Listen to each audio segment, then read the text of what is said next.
इनकी डेथ के बाद कुछ लोगों ने कहा, एक विचारधारा ने कहा कि भाई पैगंबर का रिश्तेदार जो इनके खून से जुड़ा हुआ हो ना, चाहे इनका बेटा, इनकी बेटी, या इनका दामाद, या कोई इनकी पत्नी, वो बनने चाहिए अगले खलीफा।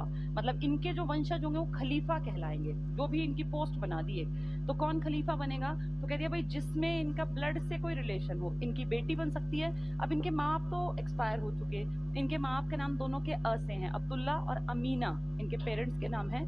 इनकी पत्नी का नाम है खादीजा। मैं बता देती हूँ थोड़ा सा, पैगंबर साहब, पहले इनके रिलेटिव सुन लो क्योंकि वो एक विचारधारा है। इनके माँ बाप का नाम क्या बताया मैंने? अमीना और अब्दुल्ला, ये इनकी माँ और इनके पिताजी का नाम है। अमीना अब्दुल्ला, अब्दुल्ला, ठीक है, अब्दुल्ला। ये इनके पेरेंट्स हैं, पहली पीढ़ी। दूसरी पीढ़ी में पैगंबर साहब का जन्म हुआ, तो पैगंबर मोहम्मद साहब ने किससे शादी की है? एक विधवा से। कितनी अजीब बात है ना, आज से कितने साल पहले, 1500 साल पहले एक आदमी विधवा से शादी कर रहा है। जैसे उस टाइम पे इनकी दिमाग की सोच देखो कितनी एडवांस थी। आज भी लोग विधवा विवाह को उतना पॉजिटिव नहीं लेते, और कोई भी लड़का ऐसा नहीं है जो सोचता कि भाई विधवा से शादी कर लूं, लेकिन इन्होंने एक विधवा से शादी की 25 साल की छोटी सी एज में, और इनकी शादी जिस महिला से हुई उनका नाम है खादीजा। ये इनकी पत्नी है खादीजा। विधवा विवाह हमारे यहाँ याद है, ईश्वर चंद्र विद्यासागर ने किया था। उन्होंने खुद एक विधवा से शादी की थी प्रमोट करने के लिए। 1856 में इसके लिए कानून भी बना था। तो विधवा से शादी करते हैं खादीजा नाम की महिला से, और इनसे इनकी एक बेटी का जन्म होता है जिसका नाम है फातिमा। फातिमा। और फातिमा की शादी ये करते हैं एक लड़के से जिसका नाम है अली, यानी अली इनका दामाद है। ठीक है, महिला को उतनी इंपॉर्टेंस नहीं है, और इनका मानना था कि जो भी आदमी खलीफा बनेगा वो मेल होना चाहिए। तो अब देखो ध्यान से, पिता और माँ तो एक्सपायर हो चुके, पैगंबर भी चले गए, पत्नी का बनने का कोई मतलब नहीं है, तो अगली पीढ़ी में इनका दामाद अली है। यानी जो एक विचारधारा है वो क्या कहती है कि इनके खून के रिश्ते में जो है, भाई रिलेशन में तो है ही, अली को अगला क्या बना दो? खलीफा। खलीफा मतलब हुआ हेड ऑफ मोमडन्स, या इस्लाम धर्म में सबसे बड़ा जो अल्लाह के बाद है वो खलीफा कहलाएगा। अब खलीफा सिर्फ एक पोस्ट नहीं है, ये जो पैगंबर साहब ने जो मैसेज दिया ना, कितनी अजीब बात है। देखो ये पूरी टेरिटरी में एकदम से ऐसे फैला कि पता ही नहीं चला क्या हुआ। इतनी जल्दी हमारे धर्म नहीं फैले। इस्लाम धर्म का उदय ऐसा था कि सिर्फ 100 साल के अंदर अंदर इंडिया तक घुस गया था आके। एक छोटे से मक्का में जन्मा एक आदमी, कितनी छोटी सी जगह थी, और वो फैला फैला के ज्ञान पूरा अरब, जो मैंने भी ड्रॉ किया था पूरा प्लेटू, इंडिया तक, इंडिया पे अटैक हो गया था। और धीरे धीरे करके राजाओं ने उस धर्म को आगे बढ़ाया, सेम ऐसे जैसे हिंदू धर्म को गुप्तों ने बढ़ाया। जैसे चंद्रगुप्त मौर्य के बेटे और उसके बेटे अशोक ने फिर आगे देखो जैन बौद्ध को बढ़ाया, सेम ऐसे ही। तो ये 100 साल में इतना बड़ा धर्म बन गया। आज तक देख लो इस्लाम धर्म से जुड़े कितनी अजीब बात है ना, दुनिया में इस्लामिक कंट्रीज ढेर हैं, लिस्ट आएगी निकल के आप अगर सर्च करोगे। लेकिन अगर हिंदू देश ढूंढोगे तो कोई मिलेगा ही नहीं। नेपाल हिंदू देश था, लेकिन उसने भी अपने आप को अब कह दिया कि हमारे यहाँ भी सब धर्मों की बराबरी है। इंडिया में 82% के आसपास थे हिंदू, लेकिन इंडिया भी कोई एक धर्म, कोई ऐसा देश नहीं है जिसमें एक धर्म के लोग रहते हो। मुस्लिम बहुत सारी कंट्रीज है, बहुत सारी। तो उनका जो वर्चस्व था, उनका जो प्रभाव था, वो कितना था कि 100 सालों में वो कहाँ से कहाँ तक फैल गए। ठीक है, तो अब इनकी लड़ाई क्या हो रही है भाई, अगला खलीफा कौन? क्योंकि खलीफा हेड ऑफ द स्टेट भी बनेगा। जितनी टेरिटरी होगी ना, तुर्की और अब पूरी कंट्रीज, इनका मालिक भी खलीफा बनेगा। तो अब दो विचारधाराएं क्या आई? एक विचारधारा कहती है कि जो पैगंबर मोहम्मद साहब का दामाद है वही बना दो खलीफा। एक लोग कह रहे हैं, एक विचारधारा, इनके पीछे भैया हाँ भाई हाँ भाई। दूसरी विचारधारा कह रही है ऐसे कैसे दामाद क्यों बनेगा, जब खलीफा के साथ खलीफा की पोस्ट खाली है, तो जिन लोगों ने पैगंबर मोहम्मद के साथ काम किया है, उनकी बराबरी के, उनके बराबर के ज्ञान के लोग हैं, यानी उनके सहयोगी हैं, और वो लायक भी हैं, वो इसके लायक भी हैं, मतलब वो वेल क्वालिफाइड है, उनको अकल है, तो क्यों ना उनको बनाया जाए। तो अब ये दो विचारधाराएं, एक खून की बात करेगी और एक कहेगी उनके साथियों को बना दो। अबू बुर्क करके एक आदमी था, अबू बुर्क, ये उनका सहयोगी था। तो दो हेड बन गए पैगंबर जी के जाते ही। कौन कौन? एक उनका दामाद अली और एक अबू बकर। कहीं कहीं अबू बकर भी लिखा है, कहीं कहीं अबू बकर भी लिखा है। ठीक है, अब ये आदमी उनका फ्रेंड था, उनका सहयोगी था, ये जो आदमी है ये उनका दामाद था। तो दो विचारधाराएं, जो रिश्तेदारी के साथ चलेगी ना, रिश्तेदारी कि कोई रिश्तेदार बनाओ, वो कहलाती है शिया। और जो कहती है कि किसी भी जो क्वालिफाइड है उसके हिसाब से, या जो लायक है, जिसके अंदर लायकियत है, उसे बना दो, जरूरी नहीं कि रिश्तेदार, वो कहलाए सुन्नी। ऐसा नहीं है कि ये किसी नालायक को बनाएंगे, लेकिन ये कहते हैं कि ब्लड रिलेशन हो, रिश्तेदारी हो। अब ध्यान से देखो, भूलोगे तुम, इसमें भी श है और इसमें भी श है, तो शिया किसके साथ जाएंगे? अली के साथ। और जो बच गए, जो कहेंगे लायक को बना दो, वो कहलाते हैं सुन्नी। ठीक है। बाद में अली वाली शाखा ने अली की बातों को फॉलो किया और अली का मर्डर हो गया। जैसे कि इनका मर्डर हुआ था ना, सेम ऐसे अली का भी मर्डर हो गया। तो दो विचारधाराएं आज तक आपस में लड़ती हैं, एक शिया वाले और एक सुन्नी वाले। शिया वाले रिश्तेदारी वालों को मानते हैं और सुन्नी वाले जिस खलीफा जिस पोस्ट पे बैठेगा, ज्यादा की मात्रा खलीफा वाली बनती चली गई और जो रिश्तेदारी वाले थे थोड़ा थोड़ा घटते चले गए। लेकिन आज भी चल रहे हैं, आज भी लड़ाई का कारण है शिया और सुन्नी। सेम ऐसे जैसे दिगंबर और श्वेतांबर आज भी चल रहे हैं। आज भी आप देखो, दिगंबर में बहुत सारे लोग हैं, श्वेतांबर में ढेर लोग हैं। सेम ऐसे ही आज भी महायान शाखा और हीनयान, कम ही सही लेकिन चल ही तो रही है। ऐसे ही ये भी शिया सुन्नी एज इट इज लड़े होंगे कभी और चलते जा रहे हैं। इस धर्म की शुरुआत हम मानते हैं, इस्लाम की शुरुआत 610 में। क्यों? क्योंकि इसी साल उनको ज्ञान की प्राप्ति हुई और जैसे ही ज्ञान मिला, ज्ञान फैलाना शुरू कर दिया। लोगों के बीच बीच में जाके बोलना शुरू हुए, भाई ऐसा करो, ऐसे करो, ऐसे जीवन, ऐसे खाओ, ऐसे रहो, ये तुम्हारा धर्म है। इसके 100 साल बीतते बीतते, लगभग 100 इयर्स बीतते बीतते, अब धीरे धीरे वहाँ के जो राजा थे, जो वहाँ की जनता थी, प्रजा थी, ये इस्लाम धर्म कबूलने लग गई। और धीरे धीरे करके वो एक गुफा से जो शुरुआत हुई, वो फैलते फैलते पूरा अरब कंट्रीज में छा गया। कुवैत में, ओमान में और अपना यमन में और पूरा सऊदी अरब में, जो ये तेल वाले इलाके ना, जिसको हम कहते हैं मेन इलाके तेल के, पेट्रोलियम, कच्चे तेल के, ये पूरी बेल्ट धीरे धीरे करके पूरी तरह से इस्लाम धर्म में परिवर्तित हो गई। और धीरे धीरे फैलते फैलते फैलते ये बढ़ते बढ़ते बढ़ते ईरान, इराक, अफगानिस्तान, पाकिस्तान, भारत तक आ गया। इसका एग्जाम्पल क्या है? हमारे ऊपर पहला जो इस्लाम धर्म को मानने वाले में एक अटैक होगा। अब ये इस्लाम धर्म वाले ना, मैं यहाँ मुस्लिम से इसको रिलेट करती हूँ, अब तुम समझ जाना, क्योंकि हम लोगों की जबान पे मुसलमान चढ़ा हुआ है ना, कि भाई मुस्लिम कम्युनिटी है, धर्म इस्लाम है। तो मुस्लिम जो कम्युनिटी है, इसमें दो तरह के लोग हैं। इनके भगवान भी सेम बातें कर रहे हैं हमारे भगवानों जैसी ही। एक को कहा जाता है अरब देश और एक को कहा जाता है तुर्क देश। तुर्क जो तुर्की वाले हैं, तुर्की यूरोप का बीमार कहलाता, यूरोप का मरीज कहलाता, बहुत लड़ाई झगड़े का कारण था। तो दो तरह के मुसलमान, एक अरब कंट्रीज वाले, एक तुर्क वाले या तुर्की वाले कह लीजिए। हमारे ऊपर पहला आक्रमण जो इंडिया के पास आएंगे, वो अरब आएंगे। भारत पर फर्स्ट मुस्लिम आक्रमण, मुस्लिम आक्रमण। तो अगर पेपर में आ जाए कि पहला मुस्लिम आक्रमण किस कम्युनिटी ने किया, मुस्लिम हैं दो, या तो अरब या तो तुर्की। हमारे ऊपर पहला कौन आया? अरब आक्रमण हुआ। और जो ये लेकर आया ना सेना, इसका नाम है MBQ, मोहम्मद बिन कासिम। ये पहला आदमी है जिसने इंडिया के ऊपर पहला अरबी आक्रमण किया। क्या जरूरत पड़ी थी इस मोहम्मद बिन कासिम को हमारे ऊपर अटैक करने की? इसका कारण है, हिस्ट्री ऐसे ही नहीं होता, युद्ध ऐसे ही नहीं होता, किसी कारण से होते हैं। अब आते हैं कि क्यों लड़ाई हमसे आके, हमारे इंडिया के ऊपर क्यों इसने अटैक किया। ये सिंध तक आया था, आज के भारत नहीं, आज के पाकिस्तान के ऊपर तक। ठीक है। अब देखो ध्यान से, जो ये मैंने नाम लिया अभी, मोहम्मद बिन कासिम, ये बहुत यंग है, बहुत यंग एक लड़का है।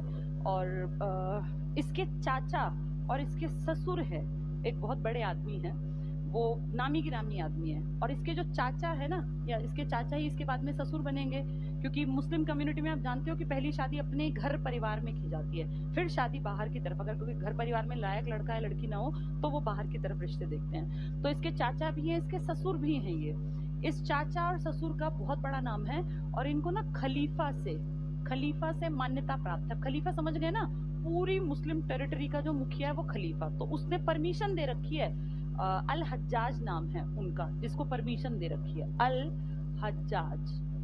ये कोई आदमी है, इसको परमिशन है व्यापार की, और मतलब एक तरह से मान लो ये बहुत बड़ी पोस्ट पे कोई आदमी है, खलीफा पूरे इसका हेड मुस्लिम कम्युनिटी का, उससे परमिशन ले रखी है अल हज्जाज ने। और अल हज्जाज चाचा किसका है? एक बच्चे का, जिसका नाम है मोहम्मद बिन कासिम।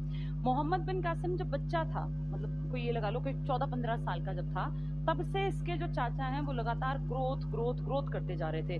मोहम्मद बिन कासिम तेज दिमाग था, एक्टिव था और बिल्ट बहुत बढ़िया था। तो जैसे ही वो बड़ा हुआ, जवान हुआ, उसके चाचा ने देखा भाई लड़का अच्छा है, सुशील है, ये बढ़िया लड़का है और ताकतवर भी है, तो प्रॉपर्टी मेरे पास खूब सारी है ही, तो मुझे भी एक तरह से दाहिना हाथ चाहिए। उन्होंने अपनी बेटी की शादी कर दी मोहम्मद बिन कासिम के साथ। तो ये इसके चाचा भी बन गए और ये इसके ससुर भी बन गए। अब हुआ क्या, ये जो अरब कंट्रीज हैं, ये मान लीजिए अरब वाला प्लेटू है और यहाँ हम मान लीजिए, यहाँ मैं ड्रॉ कर लेती हूँ इंडिया वाला हिस्सा, पाकिस्तान, अफगानिस्तान, ये वाली टेरिटरी, ये वाली अपनी, ठीक है। तो यहाँ पर एक राजा था सिंध के इलाके के आसपास, सिंध मतलब पाकिस्तान है आज का, तो सिंध पर अफगानिस्तान तक उसकी बेल्ट पूरी थी। यहाँ पे ये अरब देश हैं और यहाँ है पूरा ये अफ्रीका, ठीक है। तो अरब देशों के साथ हमारा व्यापार कोई आज की बात नहीं है। अरबों के साथ हमारा व्यापार कब से था, हड़प्पा से टाइम से व्यापार होता था। यहाँ से ये लोग ना पुराने टाइम में इन तटों पर, देखो ये कच्छ की खाड़ी, खंबात की खाड़ी, यहाँ मालाबार तट है, ये छोटे छोटे बंदरगाह थे, तो यहाँ पानी का हिस्सा था ही पूरा। पानी में ये जहाज में भरते, वहां से क्या लाते, ये यहाँ से खजूर लेके आते। हमारे यहाँ खजूर थे नहीं, इनकी डिमांड ज्यादा थी। यहाँ से ये शराब लाते, यहाँ से ये अंजीर लाते, इस तरह की चीजें। और घोड़े, अरबी घोड़े बहुत फेमस हैं, आज तक भी कहते हैं कि अरबी घोड़ों की नस्ल बहुत बढ़िया होती है जब लड़ाई झगड़े हों। तो इस तरह की चीजें जो हमारे यहाँ नहीं थी ना, ये व्यापार में ऐसी चीजों को भर के अपनी शिप्स में ले आते और यहाँ अलग अलग बंदरगाहों पे उतरते और व्यापार के सामान को बेच देते। बदले में क्या ले जाते यहाँ से, यहाँ बहुत अच्छी चीजें थी इंडिया में। क्या क्या है, इस बेल्ट में, कर्नाटक के आसपास चंदन की लकड़ी थी। आप जानते हो ना चंदन के पेड़ की तस्करी होती है। चंदन के पेड़ जहाँ स्टार्ट होते हैं ना, मैं आपको एनडीए के बारे में बता दूं क्योंकि मैंने देखा हुआ है। एनडीए खड़गवासला, महाराष्ट्र, पुणे में पड़ता है। एनडीए की बाउंड्री है, पूरा पहाड़ियां ही पहाड़ियां हैं। एनडीए सोचो डिफेंस की मेन एकेडमी है। वहां ना एक एक आदमी, हम रात में जब गए तो कहीं कहीं पेड़ के पास एक आदमी खड़ा था, पेड़ जैसे ही कपड़े पहन के पूरे। तो हमने पूछा भाई पेड़ के पास एक एक आदमी क्यों है, तो बताया कि जिस पेड़ के पास इसकी ड्यूटी ना, चंदन का पेड़ है और रात में यहाँ पे स्मगलर्स आते हैं और पेड़ को काट के ले जाते हैं। चंदन की लकड़ी बहुत कीमती बिकती है, चंदन की तस्करी होती है। तो उस एक पेड़ के पास सोचो एक आदमी ड्यूटी देता है एक एक पेड़ के पास, तो चंदन की लकड़ियां तब भी इंपॉर्टेंस रखती थी। तो चंदन की लकड़ी का व्यापार हम करते थे। साउथ की तरफ सबसे इंपॉर्टेंट चीज थी मसाले।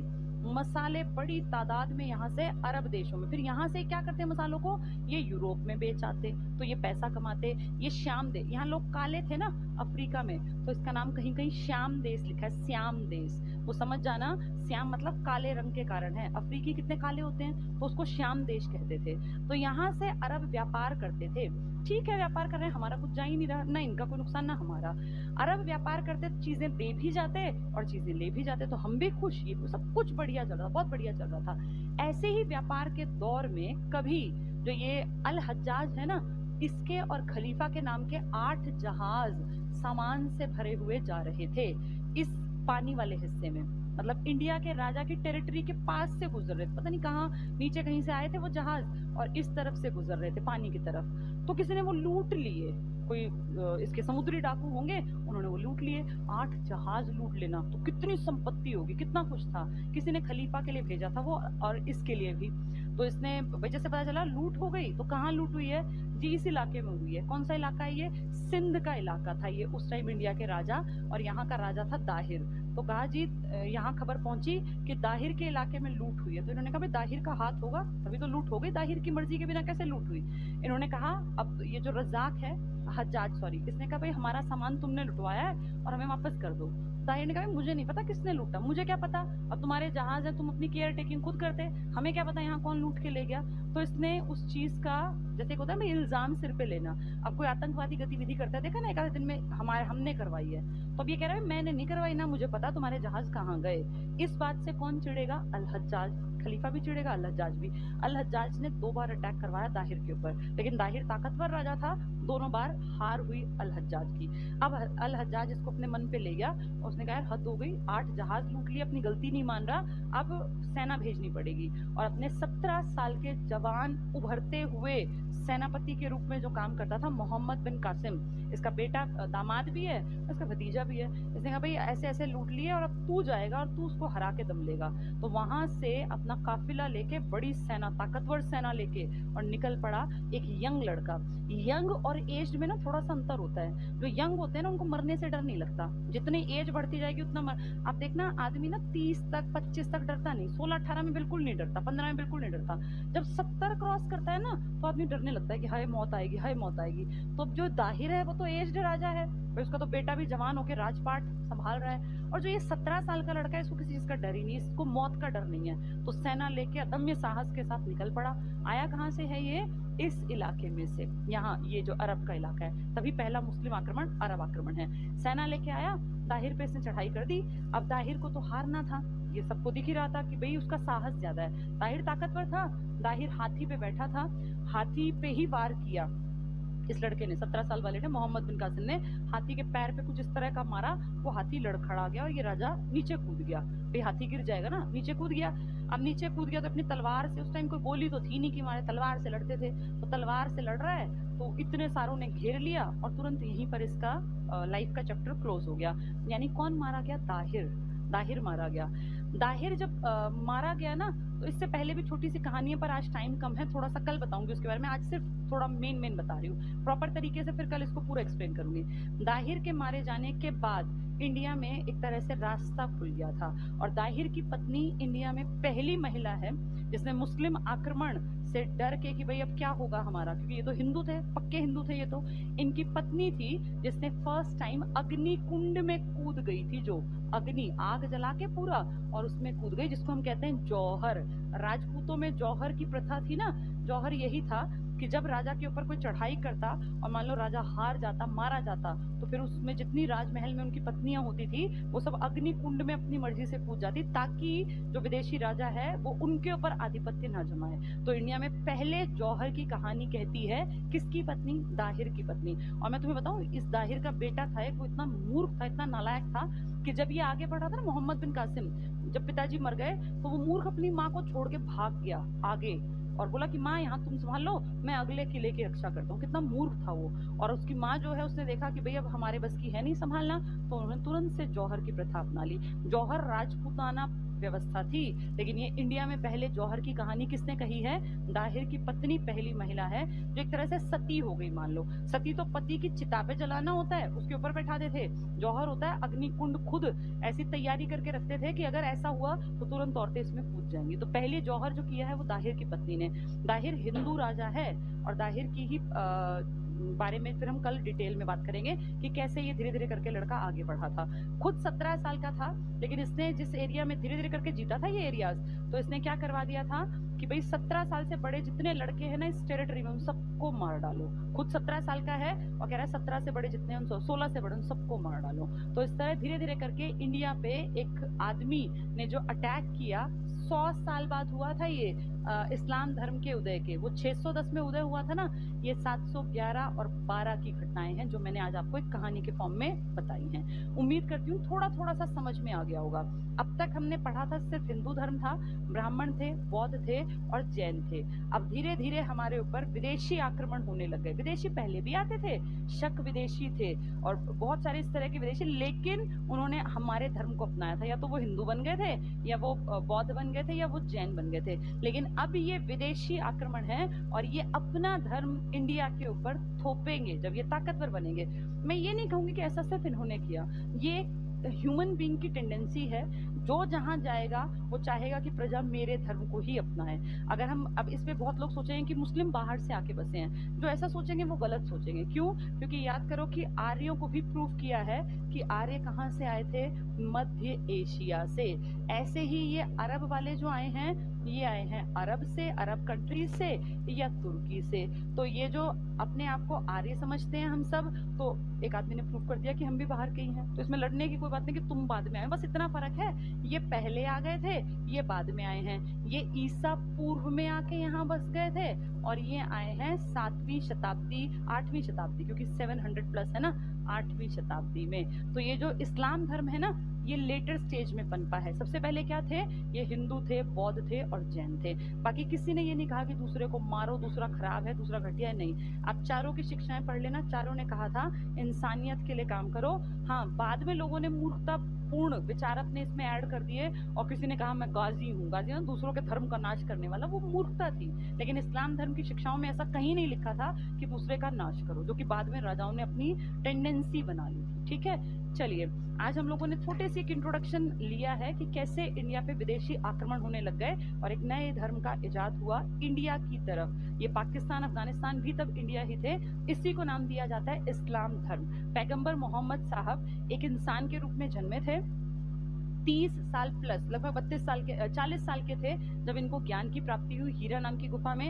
इनके माँ बाप एक्सपायर हो गए थे। 12 साल इन्होंने मक्का में ज्ञान दिया। फिर 622 में ये वहाँ से जगह बदल के मदीना चले गए।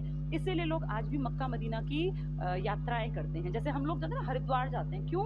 क्योंकि हरिद्वार कृष्ण की भूमि है। वृंदावन जाते हैं, मथुरा जाते हैं, कोई शिरडी जाता है, कोई जाता है ये अपना कश्मीर में कौन सा है ये, माता वैष्णो देवी, जम्मू कश्मीर में। तो ये जैसे हमारे ये केदारनाथ वगैरह हम भाई पूजनीय मानते हैं, ऐसे ही उनकी पूजनीय जगह है मक्का और मदीना, क्योंकि पैगंबर साहब से जुड़ी हैं। पैगंबर साहब की डेथ हुई 62 साल में। उसके बाद ये बट गए। कुछ कहने लगे रिश्तेदार मेन है, कुछ कहने लगे नहीं उनके अनुयायी जो भी अच्छे हैं वो बनेंगे। रिश्तेदारी वाले शिया कहलाए, और जिसने कहा लायक बनेंगे तो वो सुन्नी कहलाए। आज तक लड़ रहे हैं शिया सुन्नी, आज तक लड़ रहे हैं। ऐसे ही हिंदू भी, मुसलमान भी, बौद्ध भी, सिख भी। जिन लोगों में दिमाग नहीं है, जो इनको बेस समझते हैं ना, वो जानते हैं कि सबने कहा सब कुछ अच्छा है, अच्छे कर्म करो, सब चीजें अपने आप ठीक हो जाएंगी। ठीक है, चलिए कल इसको तरीके से, सलीके से, सिस्टमैटिक कहानियों को आगे बढ़ाएंगे। ठीक है, आज के लिए मेरी क्लास में इतना ही। अब अगली क्लास आपकी जो भी सब्जेक्ट की होगी, मेरे ख्याल ज्योग्राफी या इंग्लिश की है, उसके लिए 5 मिनट का ब्रेक रहेगा, उसके बाद आपकी क्लास है। ठीक है, थैंक यू।